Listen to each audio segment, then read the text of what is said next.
안녕하세요. 뉴스와 사람들입니다. 구속을 피하기 위한 김용현과 그의 변호인단의 블랙 코미디가 펼쳐졌습니다. 지기현이 증거인멸이 안 되도록 조건부 보석을 허가하자 김용현은 거부했습니다.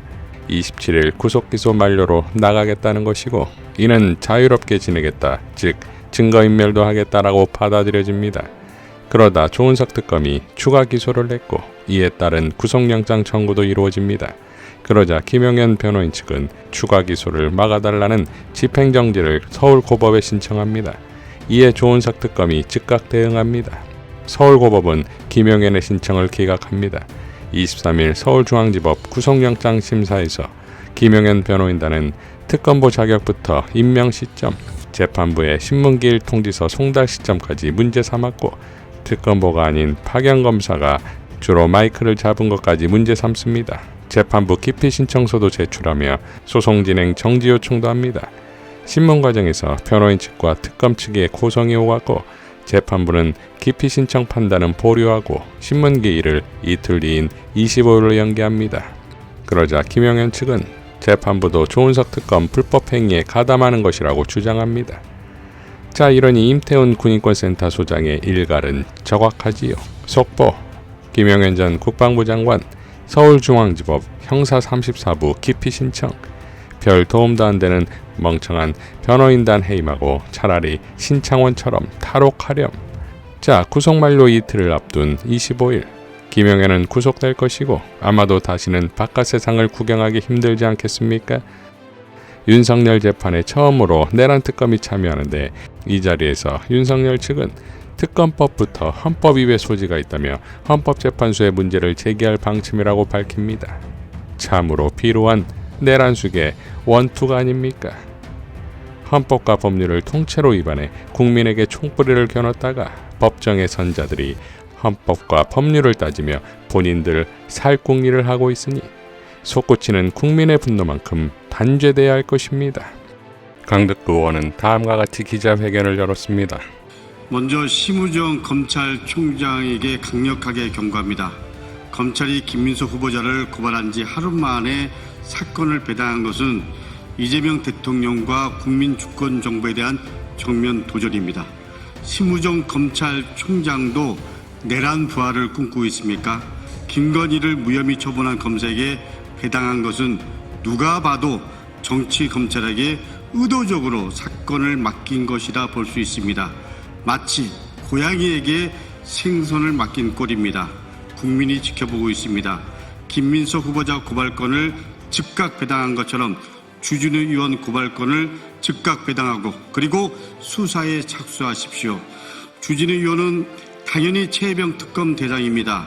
최혜병 순직 사건 은폐 한가운데 있었던 윤석열 법률비서관 주진우는 최혜병 사건 이첩 보류 결정 직전 대통령실 전화를 받아 통화했습니다.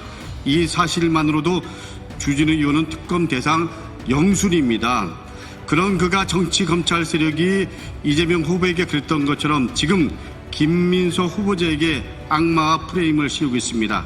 김민석 국무총리 후보자 인사청문회는 검증의 장이 아니라 정치 검찰의 칼춤 무대로 변질되고 있습니다.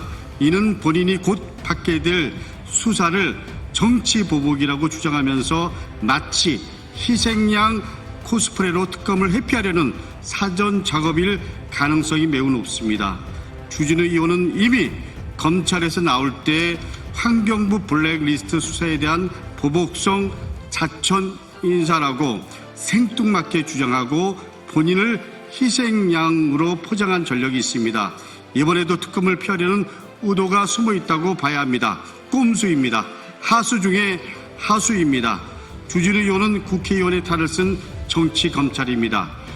자, 천국을 찌르는 기자회견이지요. 그런데 흥미롭게도 지난 고발 사주에 연루되었던 권순정이 수사기소 분리가 무엇인지 냉철하게 따져보지 않으면 형사 사법 시스템을 일거에 무너뜨리는 트로이 목마를 들이는 일이 벌어질 수 있다며 갑자기 등장합니다. 자, 흥미롭게도 같은 날 공수처는 모든 무혐의 혹은 무죄로 끝났던 지난 고발 사주 사건의 재수사가 본격화됩니다. 당시 고발 사건은 한동훈, 손준성, 권순정 3인의 단체 카톡이 이슈였습니다. 2021년 10월 8일 국정감사에서 김영현과 권순정이 맞붙는데 카톡방을 지금은 삭제했나요? 지금 뭐죠? 아니 아까 계속 나왔던 카톡방이에요. 자료 안 보셔도 됩니다. 지금 네. 저는 하여튼 가지고 있지는 않습니다. 가지고 있지 않다는 게 무슨 의미예요? 제가 지금 카톡방이 뭐 제가 이제 지우는 경우도 있고 네. 또 아니면 이제 그 아마 참여자가 지우는 경우도 있을 텐데 지금 워낙 오래된 거고 제가 대변인을 하다 보면 아까도 말씀을 드렸다시피 그러니까 지금은 삭제되어 있다는 얘기인가요? 지금은 제가 가지고 있지는 않습니다. 언제 삭제했어요? 언제 나온 건가요? 아니면 삭제를 한 건가요? 그거는 저도 기억이 나지 않습니다. 네, 카톡방은 만든 사람만 삭제할 수 있지 않나요? 그거는 그러니까 누가 만들었는지도 제가 지금 정확하게 답변 드릴 수는 없습니다. 그 당시에 대변인 할 때 이런 카톡방을 몇 개나 만들었어요? 굉장히 많습니다. 기본적으로 기자분들하고도 수시로 연락을 하고 또 기자들하고 만드는 걸 묻는 게 아니라 이례적이잖아요, 이거는. 이거 윤석열 총장이 만들라고 지시했나요?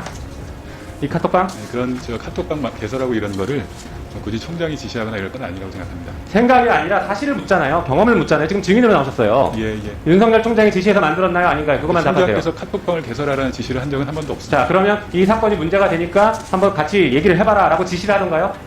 이 카톡방을 만드는 게 결국에는 대응책을 만들기 위해서 지금 만든 거잖아요. 저 아까도 설명을 드린 바와 같이 자, 다시 예. 윤석열 총장이 한동훈 검사장과 상의해서 대응해라 이렇게 지시했나요? 안 했나요? 구체적으로 지시한 기억은 없습니다. 윤석열 총장이랑 전화통화를 직접 하는 사이였나요? 당시에? 대변이니까 수시로 통할 일이 있잖아요. 그렇습니다. 예. 네. 지금은 연락하나요? 요즘에는 어차피 재하에 나간 이후에는 제가 따로 연락은 안 하고 있습니다. 그래요? 자, 손준성 검사랑은 친한가요? 어떤가요? 아까 연선 동기 얘기하셨잖아요. 예, 손준성 검사는 기본적으로 저랑 제 연선 동기고 친하냐고요? 그러니까 개인적 친분을 이렇게 정도를 말씀드리기는 어렵지만 제가 굉장히 좋은 검사 또 좋은 동료라고 생각하고 있습니다. 네. 한동훈 검사와는 친하게 지냈나요? 어떤 사적인 얘기를 할 정도였나요? 사이가? 한동훈 검사님하고는 제가 같이 근무한 적은 한 번도 없어서 네. 예, 제가 이제 대검에 있을 때 네. 그때 반부패부장으로 근무하면서 이제 인접해서는 그러니까 사적으로 대화를 할 사이는 아니다. 이렇게 이해하면 되나요? 그건 아닙니다. 사적으로도 대화를 할 수 있는 사람입니다. 그래요? 그 정도로 가까운 사이였어요? 그러니까 사적으로 대화를 알겠습니다. 하는 게 어색하진 않습니다. 자, 손준성 검사 같은 경우에는 수사정보 정책관으로 근무를 했잖아요. 네네네. 차장검사급이죠. 차장검사급이었죠. 그러니까 예전에는 알겠습니다. 차장검사급이었습니다. 그렇잖아요. 예. 자, 그런데 수사정보 담당관으로 작년 9월 3일날 수사정보 담당관으로 부장검사급으로 직급이 낮아지는 자리였어요. 맞죠? 그 그렇습니다. 자리에 남아 있었잖아요. 네네네. 그 왜 남았어요? 그 본인이 원해서 남던가요? 그래서 그 경위까지는 제가 얘기 안 답변드릴 수 있는 해봤어요? 사항은 아닌 것 같습니다. 예, 그런 거 상의 한 번도 안 했어요? 연선 동기인데 네. 어떻게 보면 직급이 낮아지는 자리다 가다 여기 있기 싫고 나는 다른 데 가고 싶은데 이거 남아야 된다 이런 얘기 안 하던가요? 글쎄 그런 기억은 없습니다. 자, 그럼 손준성 검사가 윤석열 총장과는 친분 관계가 상당히 있어 보이던가요? 어떤가요? 근데 검사들이 같이 근무한다고 그걸 친분 관계로 평가할 건 잘 아니고요. 모르시나요? 그러니까 친분 관계로 평가하기는 좀 어려울 것 자, 같습니다. 손준성 검사에 대해서 윤석열 총장이 추미애 장관 그리고 그 뒤에 박범계 장관에게도 대검에 잔류시켜달라고 콕 집어서 부탁한 사람이에요. 알고 있어요? 이제 그런 언론 보도에도 많이 등장했던 걸로 알고 있습니다. 네.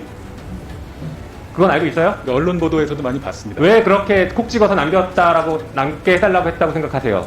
그래서 제 생각을 그냥 말씀드리겠습니다. 당시의 상황을 알 테니까 얘기하시라는 거예요.